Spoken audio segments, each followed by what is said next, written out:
रामायण क्या है? यह भोग की नहीं त्याग की कथा है। यहाँ त्याग की ही प्रतियोगिता चल रही है और सभी प्रथम हैं। कोई पीछे नहीं रहा। चारों भाइयों का प्रेम और त्याग एक दूसरे के प्रति अद्भुत भिनव और अलौकिक है। रामायण जीवन जीने की सबसे उत्तम शिक्षा देती है।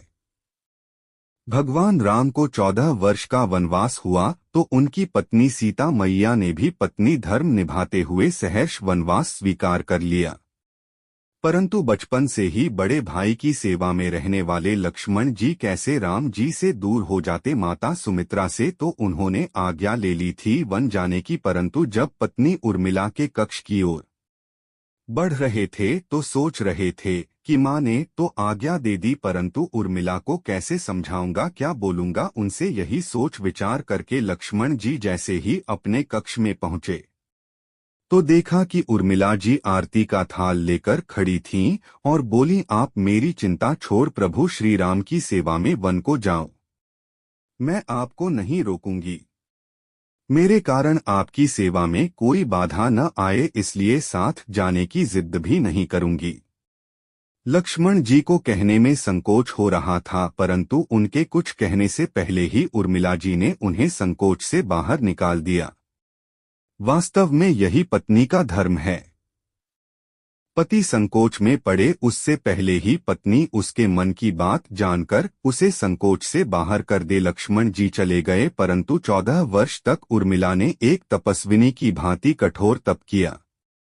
वन में प्रभु श्री राम माता सीता की सेवा में लक्ष्मण जी कभी सोए नहीं, परंतु उर्मिला ने भी अपने महलों के द्वार कभी बंद नहीं किए और सारी रात जाग जाग कर उस दीपक की लौ को बुझने नहीं दिया। मेघनाथ से युद्ध करते हुए जब लक्ष्मण जी को शक्ति लग जाती है और हनुमान जी उनके लिए संजीवनी का पर्वत लेकर लौट रहे होते हैं, तो बीच में जब हनुमान जी अयोध्या के ऊपर से गुजर रहे थे तो भरत जी उन्हें राक्षस समझकर बाण मारते हैं और हनुमान जी गिर जाते हैं। तब हनुमान जी सारा वृत्तांत सुनाते हैं कि सीता जी को रावण हर ले गया। लक्ष्मण जी युद्ध में मूर्छित हो गए हैं।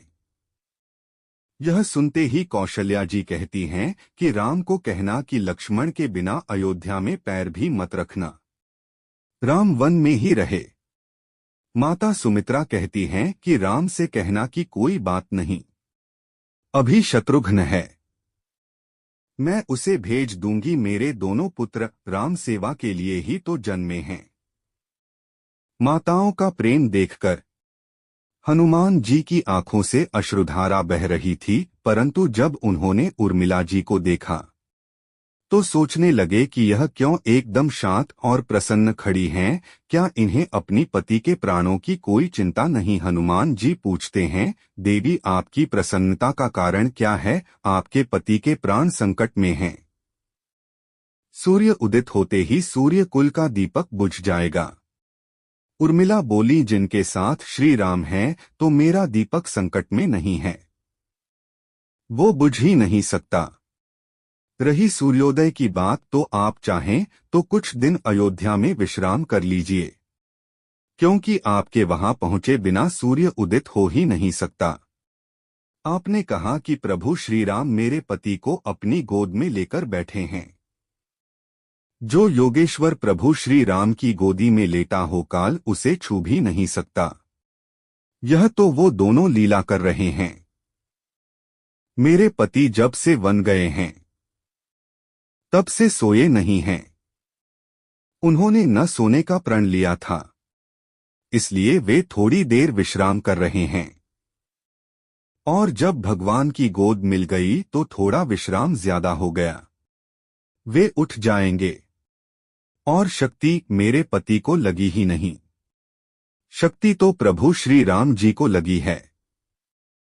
मेरे पति की हर श्वास में राम है, हर धड़कन में राम, उनके रोम रोम में राम है, उनके खून की बूंद बूंद में राम है। और जब उनके शरीर और आत्मा में ही सिर्फ राम है तो शक्ति राम जी को ही लगी, दर्द राम जी को ही हो रहा। इसलिए हनुमान जी आप निश्चिंत होकर जाएं। सूर्य उदित नहीं होगा। राम राज्य की नींव जनक जी की बेटियां ही थीं। कभी सीता तो कभी उर्मिला। भगवान राम ने तो केवल राम राज्य का कलश स्थापित किया, परंतु वास्तव में राम राज्य इन सबके प्रेम, त्याग, समर्पण और बलिदान से ही आया। जिस मनुष्य में नैतिकता, ईमानदारी, दया, प्रेम, करुणा, त्याग और समर्पण की भावना हो, उस मनुष्य में राम ही बसते हैं। कभी समय मिले तो अपने वेद, पुराण, गीता, रामायण को पढ़ने और समझने का प्रयास कीजिएगा। जीवन को एक अलग नजरिए से देखने और जीने का ढंग मिलेगा। राम राम जी।